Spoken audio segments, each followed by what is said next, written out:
Hello friends, आप सबका हार्दिक स्वागत है। दोस्तों, दुनिया के सबसे वोलेटाइल वॉर जोन में से एक रसिया और यूक्रेन के बीच चलती ये युद्ध अब एक नया मोड़ पर पहुंच गया है। दोस्तों, जैसे आप इस इमेज में देख रहे हो, एक तीखी टकरार जेलेंस्की वर्सेस पुतिन, पर इस बार जंग बैटलफील्ड में नहीं, आसमान में लड़ी गई है। यूक्रेन ने ऑपरेशन स्पाइडर वेव लॉन्च किया, एक ऐसा मिशन जो रशिया के दिल में जाकर उसके सबसे महंगी और हाईटेक एयरबेस को टारगेट कर रहा है।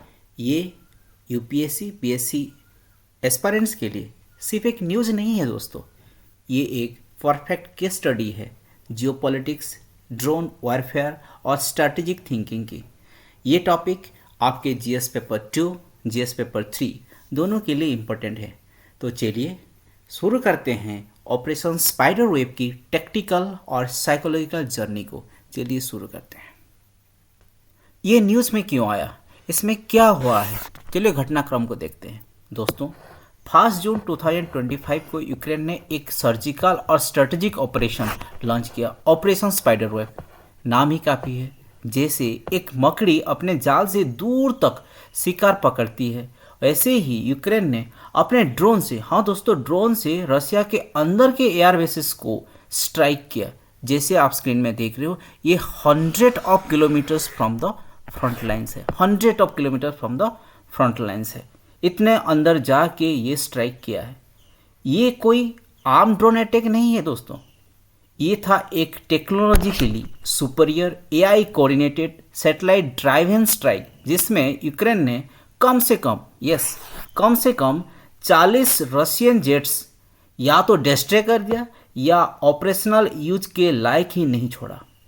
ये दोस्तों, ये ऑपरेशन सिर्फ एक मिलिट्री टैक्टिक नहीं था, ये एक संदेश था कि मॉडर्न वॉरफेयर में बाउंड्री लाइंस मैटर कम करने लगा है और इंटेलिजेंस, प्रिसिशन और इनोवेशन से लड़ाई जीती जा सकती है। Yes, this is the modern war pattern.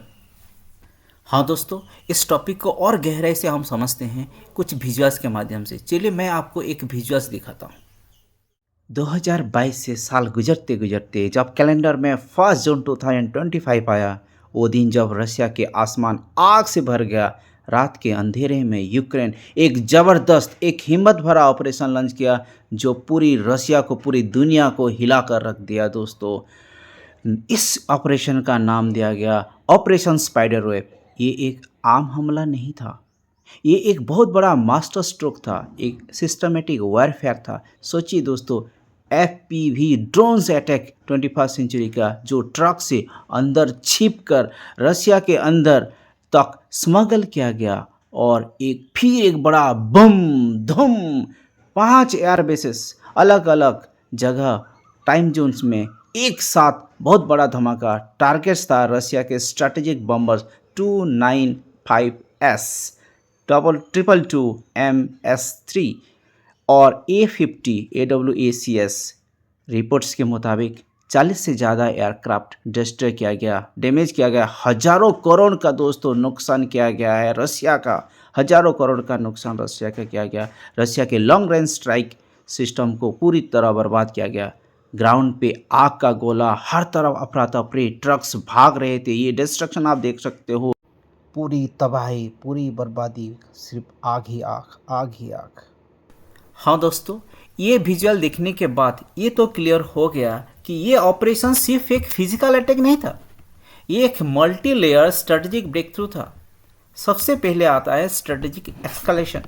Ukraine ने दिखा दिया कि अब सिर्फ डिफेंस नहीं, अब रशिया के अंदर तक घुसकर अटैक करने की कैपेबिलिटी उनके पास है। Proofed Ukraine can penetrate Russian air space with precision and effectiveness, ये दिखा दिया अभी। फिर आता है टेक्नोलॉजिकल लीफ। ये ड्रोन्स ऑटोनोमस थे, कुछ सेमी ऑटोनोमस, एआई से कोऑर्डिनेटेड, और शायद नेटो या सैटेलाइट सपोर्ट के जरिए रियल टाइम पाथ सिलेक्ट कर रहे थे।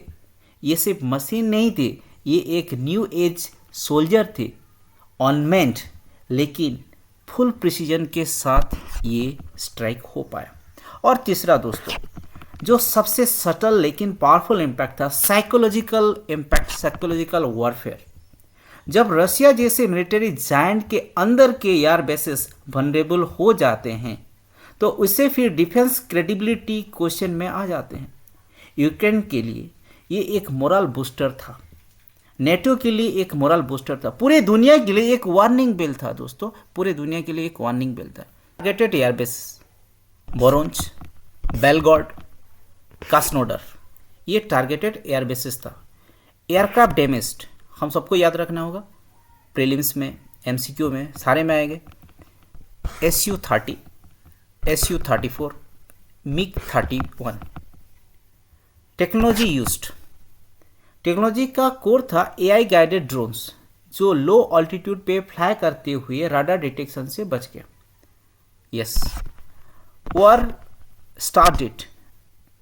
Dear aspirant, we have to be very keen for this. February 24, 2022 से चालू है, अभी तक ये चल रहा है। 2.5 ईयर्स से ज़्यादा, 2.5 ईयर्स से ज़्यादा हो गया। Now it is going on, ये हम डिस्कस कर लिए। अभी देखते हैं मेंस आंसर राइटिंग। ये टॉपिक आपके जीएस पेपर 2 और जीएस पेपर 3 से संबंधित हैं। क्वेश्चन देखते हैं। Discuss the impact of unmanned aerial system on modern warfare with reference to recent development in Russo Ukraine conflict. हम कुछ पॉइंट को जरूर याद रखें दोस्तों, ये पॉइंट जरूर आप देखना कि कैसे ड्रोन्स पहले सर्विलेंस टूल्स थे लेकिन अब ये कॉम्बैट वेपन्स बन चुके हैं। नंबर 1, कैसे ड्रोन्स ने कॉस्ट इफेक्टिव वॉरफेयर का मॉडल दे दिया है, कम रिसोर्सेस में ज़्यादा इम्पैक्ट, लेकिन साथ ही लीगल और एथिकल क्वेश्चन भी उठते हैं, like civilian risk, accountability, AI decision making. ये क्वेश्चन सिर्फ टेक्नोलॉजी का नहीं था, it's question of humanity and future warfare balance. Yes, हाँ दोस्तों, आप देखते हैं इसके टेक अवे क्या है। ऑपरेशन स्पाइडर वेब एक मिलिट्री इंसिडेंट नहीं, एक पैराडाइम शिफ्ट का सिग्नल है। ये बताता है कि ऑफ वॉरफेयर में ट्रूप साइज नहीं, टेक डेप्थ जीत दिलाता है। एक छोटी सी देश अगर AI, डेटा और ड्रोन नेटवर्क का सही इस्तेमाल करे तो एक सुपर पावर को भी झुका सकती है। दोस्तों, ये सेंचुरी सिर्फ वेपन्स की नहीं, विजडम और इनोवेशन की है। दोस्तों, अभी बैटलफील्ड सिर्फ ज़मीन पर नहीं, आसमान पर लड़ी जाती है।